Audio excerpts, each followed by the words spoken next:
तूने वो वाली किताब नहीं सॉल्व की, अरे तेरा तो जेई में नहीं होगा, वो बहुत जरूरी थी किताब। पेंडुलम पे बस टिड़क इतना सा करना है तुम फिर से वाइब्रेट होने लग जाओगे, घूमते रहोगे। अंदर से स्ट्रांग होना बहुत जरूरी है, ठीक है। और किसी और से बात मत कीजिएगा प्लीज। किसी और से बात भी करो तो उस पर डिपेंडेंट मत होना, कभी कभी डिपेंडेंट मत होना। बिकॉज अगर कोई किसी का भविष्य बदल नहीं सकता और कोई किसी की उस लेवल पर मदद नहीं करता है, कोई किसी की जाकर उस लेवल पर कोई मदद नहीं कर सकता और ना ही कोई करता है। क्या कि तुम्हें आईआईटी तक छोड़ा है, सारा काम सर खुद ही करना है। बस जितनी जल्दी इस बात का एहसास होगा उतनी जल्दी तुम काम करने लग जाओगे। और दूसरी एक और बात बताता हूं, जिस अभी आप जो आईआईटी जेईई की प्रिपरेशन कर रहे हो ना, अभी बहुत सारे डाउट्स और कंफ्यूजन और इल्यूजन पता नहीं क्या क्या चलता जाएगा दिमाग में, ठीक है। तो मेन पता है क्या है, आपको अपने आप को स्टेबल करना पड़ेगा और वो बहुत इंपॉर्टेंट है।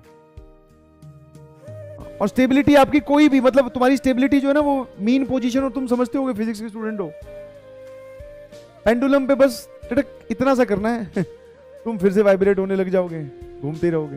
हाँ, आपको अपने आप को इतना स्ट्रांग और इतना स्थिर बनाना है कि कोई भी सिचुएशन आ जाए, कोई हमें ये बोले कि ये कर लेता तो हो जाता सिलेक्शन। जस्ट इमेजिन कि आप जेईई से 10 दिन दूर हो और आपको कोई आके ये बोलता, अरे तूने वो वाली किताब नहीं सॉल्व की, अरे तेरा तो जेईई में नहीं होगा, वो बहुत जरूरी थी किताब। अब जो पढ़ाई की है जिन्होंने, उसके बाद में भी कई लोग कमजोर हो जाते, बोले यार ये ऐसे कैसे बोल गया, अब लगता है मैं सेल्फ डाउट। कुछ नहीं, सेल्फ डाउट तब आता है जब हमने कुछ मेहनत ना की हो।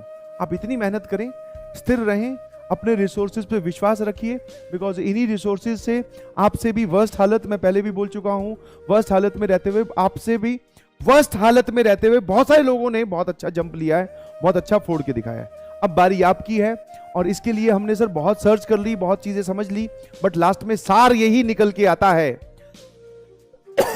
जो पढ़ाया जा रहा है उसे आराम से पढ़िए, फोकस्ड रहिए, डेली का काम डेली पर कीजिए और खुश रह के पढ़ाई कीजिए।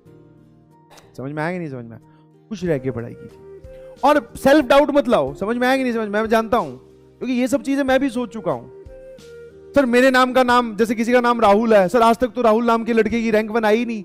अच्छी बात है ना भाई, नहीं आई, तेरे पे रिस्पॉन्सिबिलिटी है, तू लेके आएगा। सर सेल्फ डाउट आता है हमें, सर मैं जिस एरिया में रहता हूं उस एरिया में तो सर एक भी किसी आईआईटी निकला ही नहीं, कोई बना ही नहीं, फिर से तेरे पे ज्यादा रिस्पॉन्सिबिलिटी है। मजे तो तब आएंगे ना, तेरे मोहल्ले में 10 आईआईटीएन होते, तेरे को कोई नहीं पूछता, कोई भी नहीं पूछता। हाँ, चाहे बन भी जाता ना तब भी कोई नहीं पूछता, तब यही बोलते क्या है, हमारा तो मोहल्ला ही आईआईटीएन है। तो आप ये डाउट आते हैं दिमाग में, यार इससे पहले इस सिचुएशन में रहकर किसी ने ऐसा किया है क्या, मेरे वाले नाम की, मेरे वाले राशि का कोई आईआईटीएन बना है क्या। ये सब फालतू की बातें ये दिमाग में आती है, सबकी आती हैं, तुम्हारे नहीं, मेरे भी आई थी, सबकी आती है। बट ये सब हटाना पड़ता है, और हटाने का ऐसा नहीं है कि आप बैठ के आराम से सोचो कि मैं इन बातों के बारे में नहीं सोचूंगा। जितना आप ये सोचोगे ना मैं इन बातों के बारे में नहीं सोचूंगा, उतनी ये बातें और आपके दिमाग पे चढ़ती जाएंगी। हटाने का एक ही तरीका है, कलम चलती रहनी चाहिए। जब आप इंटीग्रेशन के बारे में सोच रहे होंगे तो ये दिमाग में बात कहां से आ सकती है भैया, मैं सोच ही इस सवाल के बारे में रहा हूं कि मैं क्या सब्स्टिट्यूट करूं, ये दिमाग आई है बात, दिमाग में आई क्या बात, ये नहीं।